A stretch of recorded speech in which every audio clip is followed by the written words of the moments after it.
Welcome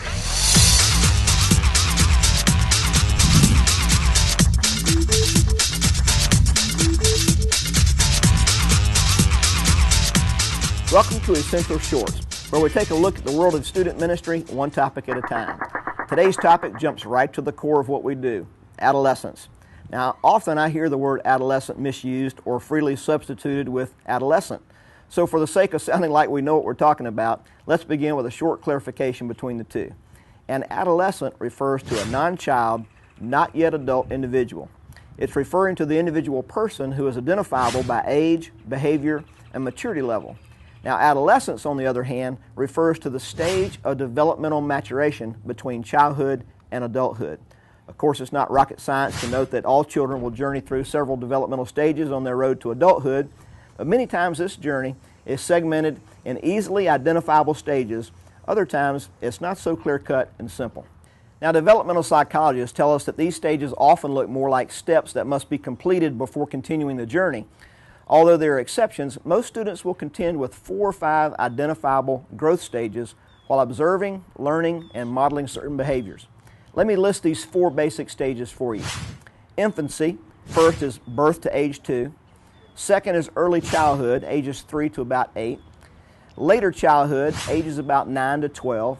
And adolescence, ages about 13 to 18. Now, sometimes there's a more distinct stage between later childhood and adolescent called pre-adolescent, age 13, 14. But most, their basic 4 stages are separated and distinct. In the U.S. and in almost all the countries with a teen culture, anyone 18 years old and up is considered an adult legally and culturally. Now, sometimes individuals get stalled and try to prolong their adolescence. We call this stall moratorium. While this maturity freeze is sad to observe, it'll likely remedy itself sooner or later. The challenge most youth ministers face is that when those in the maturation journey try to achieve adulthood too quickly, it seems like everyone, even teachers, coaches, those trained in youth ministry, have difficulty sometimes relating to and understanding today's students. Some simply give up and give in by simply doing and saying the same things that maybe their parents did or what they've heard said. Caution, those were different times. You can begin to understand and relate to this age group much more effectively if you remind yourself where this group of people are in their overall growth sequence. Remember, these teens fall right next to the adult stage, the last step before being an adult. Now, this sounds simple, but often we adults forget that even though they may look like, dress like, and talk like adults, at least when they want to, that they're not yet adults. During this pre-adult stage, teens are trying to determine their future. Am I going to college? If so, where? What vocation do I want to choose? Will I have a family? Will I get married? Will I be rich? Will I be poor? What tragedies will I face? The point is that one of the first major steps towards healthy independence for teens is that they must start making some of their own decisions. Now, this seems very simple, but there must be a gradual separation and restraint from rescuing and deciding for a student when something big is at stake. Of course, if these decisions and lessons could be learned with the same influence but without painful consequences, all parents would opt for that. We don't want to see our kids in pain, but it's necessary for healthy development. To do this, they must put a little distance between themselves and their parents. Now, this does not mean that you can't continue to look after them, mentor them, give them spiritual guidance. You should, as much as possible, let them learn from the results of their actions.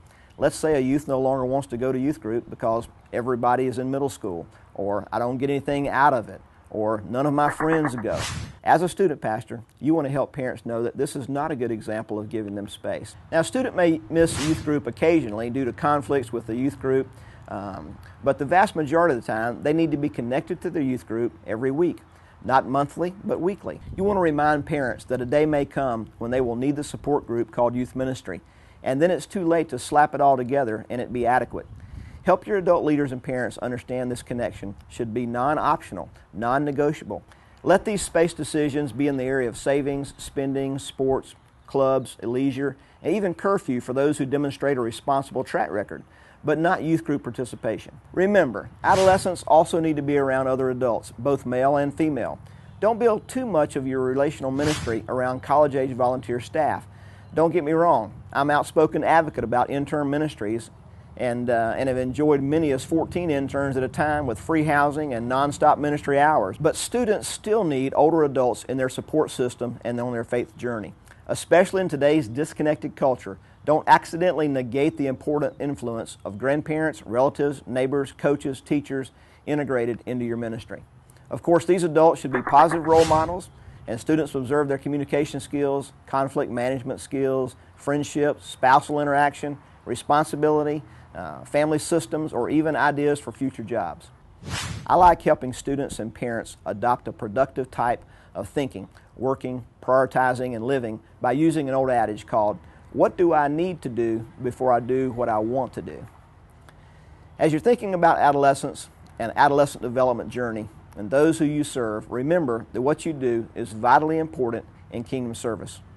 Hey, thanks for watching this segment of Essential Shorts, and if I can serve your ministry in any way, please don't hesitate to contact me. Or if you have a question or a problem in another area of student ministry, I'd be glad to help.